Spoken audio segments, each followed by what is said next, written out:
ভিড়তে দিই না, আসতে দিই না, তার জন্য পায়খানা করে চলে যায়। এখন যাচ্ছি কি দেখতে?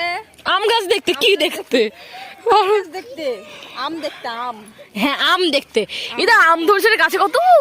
আমাদের ও মা মাশাআল্লাহ কত আম ধরেছে ছোট ছোট। এর আগে এটা আমাদের গাছ না, নিচে নিচে হয়েছিল, সবাই পেরে নিয়েছে। নিচ থেকে পেরে নিত। এবার দেখছি উপরে উপরে হয়েছে, নিচে নিচে হয়নি। ওটাই ভালো হয়েছে। মাশাআল্লাহ মাশাআল্লাহ অনেক সুন্দর। আবু কত জঙ্গল হয়ে গেছে বলো তো। হ্যাঁ হ্যাঁ আম ধরেছে দেখতে পাচ্ছি। যখনই আম হয়ে যায় বড়, তখন কাউকে গাছে গাছে ভিড়তে দিই না, আসতে দিই না, তার জন্য পায়খানা করে চলে যায়।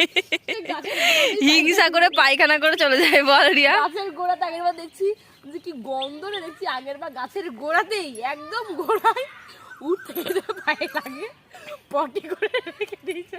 তাহলে জায়গাটা পরিষ্কার করতে হবে, কত নোংরা এখানে। সবাই ভাববে এরকম করে ধরে আমিও ভিডিও বানাচ্ছি, দুই বোনেই ভিডিও বানাচ্ছি।